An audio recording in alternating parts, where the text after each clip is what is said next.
జిల్లాకి రండి.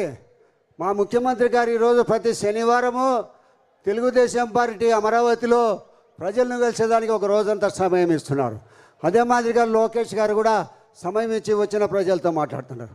అందరూ ఎమ్మెల్యేల దగ్గరికి పోలేరు, ఎంపీల దగ్గరికి పోలేరు, మంత్రుల దగ్గరికి పోలేరు. స్వయంగా వచ్చి చెప్పుకునే అవకాశం కల్పించాలని ఒక మంచి ఉద్దేశంతో మన ముఖ్యమంత్రి గారు ప్రతి శనివారము తెలుగుదేశం పార్టీలో ప్రజలు కలుస్తున్నాడు. కాబట్టి ఇంత అభివృద్ధి కార్యక్రమాలు ఇవన్నీ చేసే ముఖ్యమంత్రి మళ్ళా కావాలా మన పవన్ కళ్యాణ్ గారు చెప్పినారు, మన ముఖ్యమంత్రి ఇంకా 20 సంవత్సరాలు ఉండాలి మన చంద్రబాబు నాయుడు గారని చాలా ఆలోచించి చెప్పినాడు. ఆయన ఈ రాష్ట్రం అభివృద్ధి చెందాలనేది ఆయన చాలా ఇంపార్టెంట్గా కోరుకుంటుంటాడు. అటువంటి రాష్ట్రం అభివృద్ధి చెందాలంటే మరొకసారి ముఖ్యమంత్రి కావాలని కోరుకుంటున్నారు.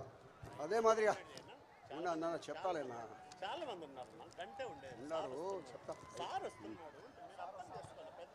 మేము 20వ తారీఖున మా మినీ మహానాడు జరిగినాం. ఆ మినీ మహానాడులో స్వర్గీయ ఎన్టీ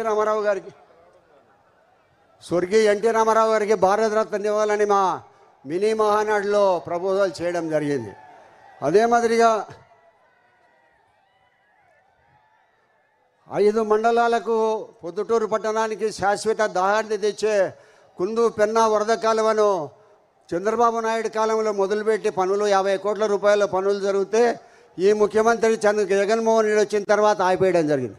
కక్ష 24 గంటలు కక్ష సాధించడమే ఆయన మనస్తత్వంలోనే.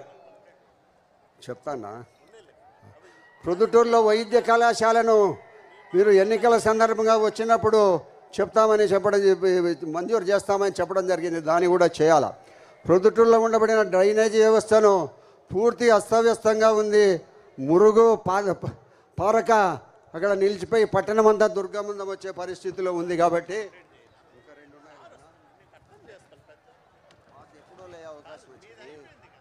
కడప జిల్లాలో స్వర్ణకారుల కోసం స్కిల్ డెవలప్మెంట్ ద్వారా శిక్షణ ఏర్పాటు చేయాలని, ప్రొద్దుటూరులో ఉండబడిన కాయగూరల మార్కెట్ను కంప్లీట్ చేయాలని, ప్రొద్దుటూరులో అఫ్రేక్ కావాల్సిన స్థలం ఉన్నది కాబట్టి వెంటనే అఫ్రేల్ సరకు ఏర్పాటు చేయాలని, మరి అవధూత కాశీనారాయణ స్వామికి రాష్ట్ర వ్యాప్తంగా భక్తులు కలరు. ముఖ్యంగా రాయలసీమ జిల్లాలో అనేక మంది భక్తులు ఉన్నారు. బద్వేలు నియోజకవర్గం కాశీనారాయణ మండలంలో ఉన్నటువంటి కాశీనారాయణ ఆశ్రమాన్ని అభివృద్ధి చేయాలని కోరుకుంటూ మరి ఈ అవకాశం ఇచ్చిన నాకు మీకందరికీ ధన్యవాదాలు. వరదరాజరెడ్డి గారికి ధన్యవాదాలు. పోలీస్ అధికారులు రోడ్డు మీద ఉన్నటువంటి తెలుగుదేశం పార్టీ కుటుంబ సభ్యుల్ని ఇటువైపు ఉన్నటువంటి బ్యారికేడ్లకు పంపించవలసిందిగా అక్కడ ఉన్నటువంటి వాలంటీర్లకి పోలీస్ అధికారులకి విజ్ఞప్తి చేయడం జరుగుతుంది. ఇప్పుడు మాట్లాడేటువంటి వక్తలు సోదర పోలీస్ అధికారి ఈ టెంట్లు 2 తీసేపించండి. ఆ టెంట్లు మొత్తం 4 తీసేయండి. ఇవి మీ దగ్గర ఉన్న టెంట్లు 4 తీసేసేయండి. గ్యాలరీలో ఉన్న వాళ్ళందరూ కూర్చోండి. మీరు నిలబడుకుంటే వెనక నుంచి వాటర్ బాటిల్ వాటర్ ప్యాకెట్లతో వేస్తారు, మీ ఇష్టం. అందరూ కూర్చోండి. క్రమశిక్షణతో 15-20 నిమిషాల్లో మన ప్రియతమ నాయకులు వేదిక పైకి వస్తారు కాబట్టి అందరూ కూర్చోవాల్సిందిగా విజ్ఞప్తి చేస్తూ, ఇటువైపు ఉన్నటువంటి వాళ్ళందరూ అటువైపు వచ్చి చైర్స్ లో కూర్చోండి నిలబడుకోకుండా. మాట్లాడేటువంటి వక్తలు 2 నిమిషాలకు మించి మాట్లాడకూడదని చెప్పి విజ్ఞప్తి చేస్తూ రాజంపేట పార్లమెంట్ అధ్యక్షులు జగన్మోహన్ రాజు గారిని మాట్లాడవలసిందిగా విజ్ఞప్తి చేస్తాం.